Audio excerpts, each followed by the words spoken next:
Hello everyone and welcome back to the CO2 Rundown. I'm your host Chad Owens. I hope you all had an amazing weekend. Happy Monday. Man, a lot to talk about in the sports world, and I know you guys tuned in this past weekend with these fights. We're gonna talk about that here shortly. Sit back, relax. Let's dive on in to the CO2 Rundown. All right. Mayweather fought Logan Paul this past weekend, yesterday, matter of fact, and yeah, it looked like a circus. I'm just gonna go ahead and say it. I mean, it's, you know, these guys are really good at what they do. Promoting, marketing, and making money. So with that, I gotta tip my hat, because they made a lot of money on this event. It wasn't even a fight, right? It's an exhibition bout, but I mean, an exhibition bout making hundreds of millions of dollars, right? I believe Logan Paul made, I think, $20 million, you know, to go out there and clown around, you know, bear hug Mayweather, you know, and it's just, I know it's frustrating for a lot of fighters out there, professional fighters, who this is what they do. This is what they sacrifice so much for. You know, this is even going back to the Jake Paul, Ben Askren fight, right? There's a lot of these MMA fighters who have dedicated their entire lives to the sport, to fighting, to becoming a pro, and will never see a $20 million payday on a fight night. That's just the reality of it. You know, so again, it was an event, and they did a great job marketing it. And you know, hey, at the end of the day, you know, there was no judging, there was no someone won or lost. I mean, Mayweather won the fight, obviously, but it's just hard not to, you know, think about what these guys are doing. I mean, and who knows, right? Again, marketing, these guys are, they're probably shaking hands backstage like, hey, great job promoting, man. We did it. And hey, again, kudos to them on that side. And also, that was on this exhibition event was former NFL wide receiver Chad Ochocinco, Chad Johnson. He also had a fight with a bare knuckle pro fighter, and he held his own. Although he did get dropped in the fight, he popped right back up like all receivers do after getting smacked across the middle of the field. We popped right back up, but he actually looked pretty good, you know, in his debut. And I know Chad Ochocinco puts in a lot of time training, and I've seen him via Instagram. He has boxed. He's trained, and he's a well-rounded athlete. So, you know, shout out to you, Ochocinco, on, you know, putting yourself out there. And he had a great message for everyone. You know, he said after the fight, he said, man, you know, make sure you go out there and live. Just because we're living, it doesn't necessarily mean that you're living. You know, go out there. Don't be afraid to fail. Try new things. Hey, you might get dropped, but just as long as you get right back up and keep trying. So shout out to Chad Ochocinco for that. And yeah, I guess I better start living. I gotta get myself ready to get into one of these events and make some serious money. Big news in the NFL. 7-time Pro Bowl receiver, Atlanta Falcons receiver, well, former Atlanta Falcons receiver, Julio Jones has been traded to the Tennessee Titans. This is big. And you know, you could sort of anticipate that this was coming.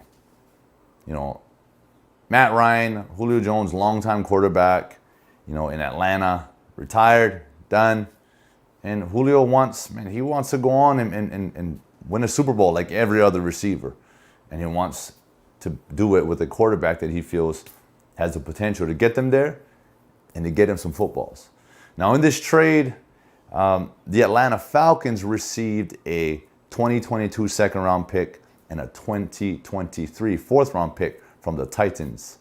right? Obviously, the Titans get Julio Jones along with a 6th-round pick in 2023 from the Falcons. So that was a big trade. That was a big thing going on in the NFL right now. And look, the Titans they're a really good team. They got a solid defense who's going to continue to get better. And offensively, Ryan Tannehill, who just came in and started just doing this thing out of nowhere. You got one of the top, if not the top running back in the league, Derrick Henry. Right? A.J. Brown, now Julio Jones. That's going to be a scary team this year. So I can't wait to see this new look Tennessee Titans offense with the acquisition of Julio Jones, 7-time Pro Bowler. And the French Open lost a couple more of the game's stars. You know, Naomi Osaka, we all know what happened there. She withdrew to take care of her mental health. And that is completely 100% okay. As an athlete, hey, yeah, contractually they say that you're obligated to show up to media. You're obligated, but look, your only obligation as an athlete and as a human being is to make sure that you are doing okay mentally, physically, spiritually, whatever it is. That's first and foremost. So moving forward, Serena Williams, who's going to be turning 40, I believe, at the end of this year, which doesn't matter, you know, but she lost her match and she is out. You know, she's always a favorite. She's always a contender, but she's out. And right before her loss, Roger Federer withdrew to rest his body in preparation for Wimbledon. Now, Roger Federer is also going to be turning 40, you know, later this year. So, you know, you hear that, right? To rest his body. Yeah, age is only a number. Trust me, I feel the same way. But the reality of it is, look at LeBron James. Look at what happened. Injuries. The older you get, these injuries just take a little bit longer to heal. Your recovery time, a little longer. You know, you're not that young, you know, young athlete that can just go nonstop. Recovery. I'll do a little of this and I'm right back at it. It catches up to you. And, you know, it's not that we're talking about age here. We're talking about two players in Serena Williams and Roger Federer who have been doing this for a very long time, who have been dominating for a very long time. And again, I'm going to talk about expectations from athletes, right? When you become a champion, hey, the lens is on you. The microscope is on you. The expectations become greater. And you should expect that of yourself. Excuse me. You should expect greatness of yourself always. That's what makes the elite the elite. But it also requires deeper dives into the training. Elite level training. Grinding. Not saying that the non-champions or the lower tier players don't grind this hard. I just feel like the expectation level isn't there, so one could get away with maybe, you know, not working as hard or not putting the body through. If it's a day where it's like, yeah, I'm gonna take today off. Whereas the elites, they push through the pain. They push through certain things. And, you know, year after year, day after day, match after match, yeah, they've got a lot of mileage on their joints. And yeah, the older you get, the more you need to recover. And so 2 of the game's best is out. And so I believe this is going to be the first year where a French Open winner is going to win. So stay tuned for that. All right. My guy, Stephen Tsai, the sports guru. Brother, missed you last week, man. Well, it was a busy week. Busy week, and we have Memorial Day. We have to honor the soldiers and everything, and that's a beautiful time. And our loved ones here. That's the thing about Memorial Day. It's about everybody, right? Past a lot of all the great people in our lives. Yep, that's it. Great perspective, Stephen, as always. How was your weekend? It's good. Nice and restful. We had I don't know if you saw a little video put out there, but family all vaccinated, so we had a little party for my nephew's wife, and so we had a little dancing going on. You guys had a little vaccination distance, but party? I'm an old man. I only got the move. This is my one move: left, right, overbite. The old man overbite. Right. I love it, man. At some point, Steve, we're gonna have to get the full dance there. But look, let's dive on into this thing, man. There's a few things happening on sort of on the local front that I always love chatting with you about. The Soji brothers. All right, they decided to continue to pursue their dream of playing in the Olympics and getting an Olympic medal. I know they're two aspiring coaches. They want to coach like their dad, who is an all-time UH legend of a coach. Still is a legend. Dave Soji. Still is a legend. The thing too about it is great they get to represent the country. They get to represent Hawaii, but they're going to be fabulous coaches. First, they've got the best coaching mentor in the college volleyball, one of the best. Dave showed you living right in their house. The other thing is the positions they play. One's a setter, one's a libero. I mean, those are the ones. One guy knows all the defense, and the setter is involved in every play. I mean, so you're talking about this is guys who can not just can coach, can play the game, but they can see the whole court. They can see the whole.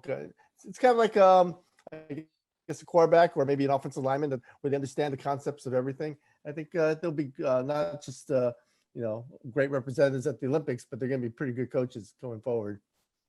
Yeah, no, absolutely, and I believe who was it? It was Dave that had the article on them today. Dave Reardon. You guys got to check out his article, because the thing that I like that they talked about was, you can imagine that brothers growing up competitive, fighting, and maybe at the college level or at the pro, like you could get irritated with someone, but they actually became closer because they're in a place where they didn't have any other family, right? It's just them two, and they became tighter. And the fact that they play together, man, that's like a dream come true, and so I love hearing those stories. And you're right. I believe they're going to make unbelievable coaches because they had the pedigree, they had the blueprint from Coach Dave Soji. And I love the fact that one's an offensive minded, the other's more defense, and you put that together, man. That sounds like an unstoppable force. Yeah, and okay, we got to forgive him for going to Stanford and all that, but hey, the beauty is Stanford's volleyball survives, and that's also great for the sport because the sport needs great programs. They need to get going. I know that was part of the cutting block and everything, but now Stanford goes on, and again, it's going to help the sport grow. The sport needs to keep growing and growing. There's so many cutbacks around. Men's volleyball does take a hit, but I think it's great that the Soji brothers, have really kind of helped that program, and that program will live on. And again, it's great for volleyball. That's one of the beauties about volleyball. It's such a great family experience and everything that everyone benefits. You play the game and everyone shakes hands, and then they go on, and it's that's kind of how sports should be, right? It should not be absolutely everything. People just bring together and stay together. Absolutely. And let's transition over to another sport, Stephen, that I just I found this out. I didn't know this, and Curtis has this in today's article as well. Yeah, Chris, I'm our sports editor, and the deal is he started off by looking at his old annuals, and I didn't even know they made annuals back then. Yeah. I think he's ready for his 80th high school reunion pretty soon. Yeah, he looked at his yearbook or something, right? And he was like, man, like that. He was probably, man, I actually look pretty good. Was it this one right here? Well, actually, he does look pretty good. He's the man looks really young. So yeah. No, hey, Curtis. But look, hey, Curtis is talking about women's wrestling, and what he talks about, Stephen, is that Hawaii became the first state to sanction women's only wrestling. Because before, if you wanted to wrestle, you had to wrestle with the boys. That's not fair. And before that, they weren't even letting them wrestle with the boys. They just weren't allowed to wrestle. So, I mean, they've really come a long way, and it's great. I mean, I imagine when he's looking at his annual, he's saying, I'm kind of missing like half a section here because we're the women's sports. And I think things have kind of grown. And the thing about that too is, and it goes back to Patsy Mink, a Hawaii person who kind of started Title IX. And it's about opportunities. Now, we can always argue about popularity, money, revenue, things like that, but it's about giving people opportunities. And I think that's the beauty of that. And I think that's Hawaii's been kind of a trendsetter in that area. You know, they're the ones that helped initiate Title IX, where you give equal opportunities to women for, sports opportunities and other educational things. And it's also great because it's, just, I don't know, just there's a whole half of the world, that just also wants to play too. It's great that everyone gets a chance. It's great that everyone gets an opportunity. And without that, right, without that opportunity, we wouldn't have an Olympic medalist. Right. And Roosevelt alum Clarissa Chun, right, who's an assistant coach on the U.S. women's national team. So those things are, you said it, man. It's a must, and I'm glad it got recognized back then. And look at what it's sort of like evolved into. And I can't be more proud to be, from Roosevelt. We got a lot of people that came out of Roosevelt, Stephen. Yes, right? we did. We got some studs and some studettes. I don't know if that's a word, but I just made it up. Studettes for the women. Oh. Now forgive me for saying this about back to Roosevelt, but I was on the Hallmark channel I like the Hallmark channel, and there's this thing like You Had Me at Aloha, and Brad Kalilimoku was on there. Yeah, shout out to Brad. Hey, he's doing his thing. Yeah, I don't think Brad owns any shirts, by the way. He's always just walking around with the ripped body of his, but another Rough Riders made it big. Yeah, we got a lot of us, man. Well, look, let's transition into our last story today, Stephen. Something that's, I think, is big and is needed, and it's been missing because of the pandemic. Yeah. In-person recruiting. Yeah. Talk to us about that. It's nice to see a face. I mean, you got to think about it. It's the whole past year, it's kind of just been videos. It's the huddle videos. They're just, you can talk to people, you can have Zoom calls, but you can't actually meet a person. I think in recruiting, you learn about people by being with people. And if you're going to recruit someone, if you're going to say, hey, I want you to come to our school for the next 4 or 5 years, and same for the athlete. If you want to trust your life and your parents want to trust that they'll send their kid to your school, they want to meet, they want to have the face-to-face, they want to have the interaction. That wasn't possible before because of the pandemic. Now it is. Unfortunately, though, it really cost a lot of high school kids this past year, especially the seniors. I mean, they weren't recruited. There's a whole cycle of players who were ready for good breakout showcasing senior seasons in everything, including football and girls wrestling, and they just didn't get the opportunities because they weren't scouted or anything like that. So I think now it'll open it up. It's unfortunate for a lost class, a year where people didn't get that opportunity, but at least now going forward, we're hopefully past this pandemic, or we're moving out of it, and that now everyone will get a fair chance. And it's great for the athletes. It's great for the coaches. Yeah, I mean, I don't know if you remember the movie, Stephen, and then for those that are watching this right now, but the movie Blindside, it shows that perfect example when he's getting recruited by all these schools, and it goes through clips of all the coaches coming through the household, interviewing, and the parents are there listening and sitting and getting a feel for these coaches. And that's part of the experience. That's part of the journey. Like you said, that's part of the process of, man, what school am I going to go to? It's not just the school, but who's coaching me? What's the culture? Does it match my beliefs and what I want to do? And that plays a big role, and I'm happy that we're back to some sort of like normalcy, and we're almost there. And I just feel like although there was a lot of athletes who missed out, my son included, hey, it's heartbreaking.